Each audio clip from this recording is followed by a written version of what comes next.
Mga kapatid ko Yesu Kristo, magandang umaga po sa inyong lahat. Ang tema ng ating mga pagninilay sa mga araw na ito bago pa ang linggo ay anong paghuhukom ang matatanggap ko sa wakas ng panahon?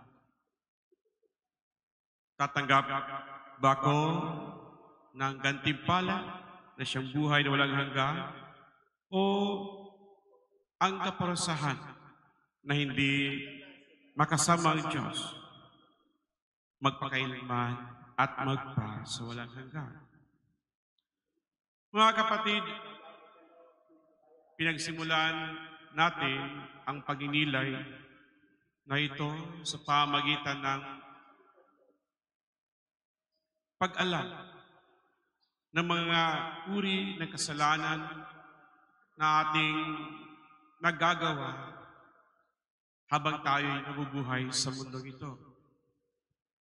Isa't isa sa atin ay may alam tungkol sa 10 utos.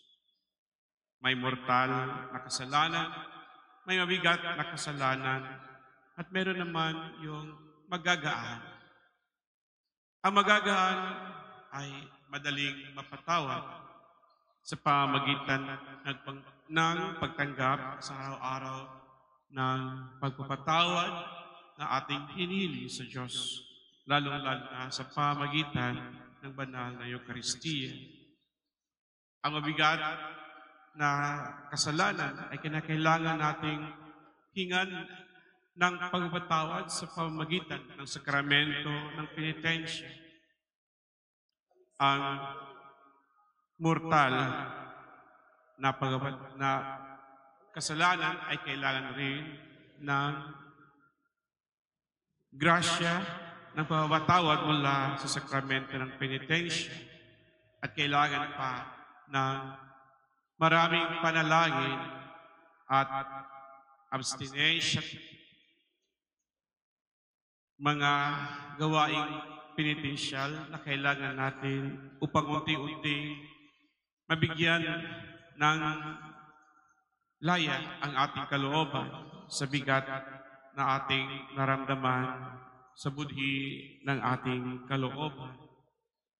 Sabi nga kahapon, kailangan na ingatan natin ang ating sarili sa mga mabibigat at mortal na kasalanan, lalong-lalo na sa mga iskandalo na ginagawa at nagawa natin na siyang laban sa mga inosente na mga mananampalataya sa ating simbahan. At kailangan natin ng isang pusong marunong magpatawad, lalong-lalo na sa mga ibinigay ng Diyos sa atin.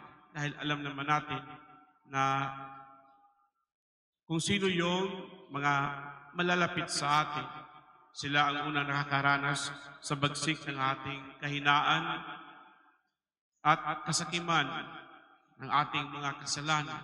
At ganoon din naman ang ating mga kapatid.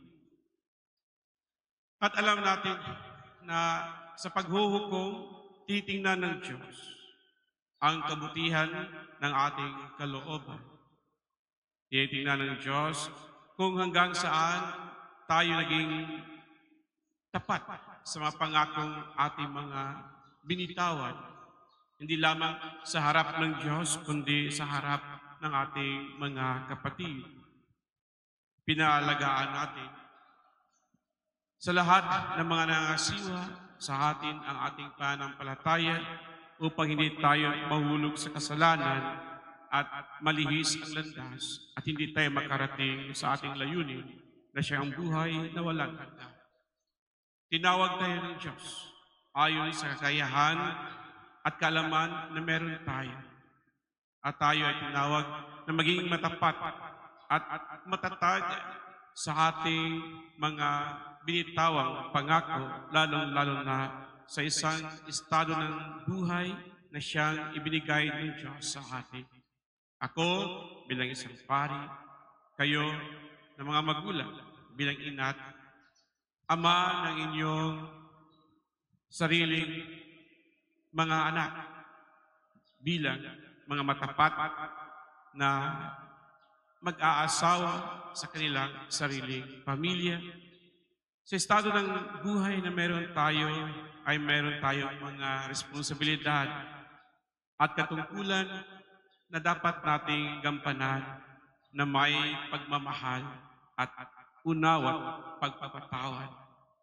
Kaya mga kapatid, sa kauli-hulihan ng ating buhay, titingnan ng Diyos kung paano tayo bigyan ng paghuhukom na aayon sa estado ng buhay na siyang ibinigay ng Diyos sa atin bilang kanyang tawag upang mapaglingkuran natin ang bawat isa.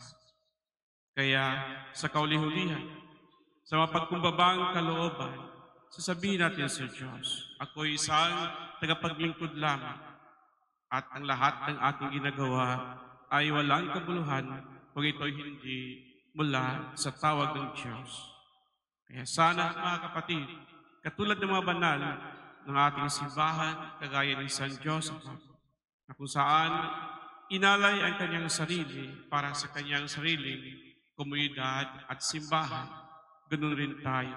Araw-araw na nag-aalay ng isang sakripisyong espiritual upang maging banal, tayo't malaya ang ating kalooban mula sa bigat ng mga kasalanan. Amen.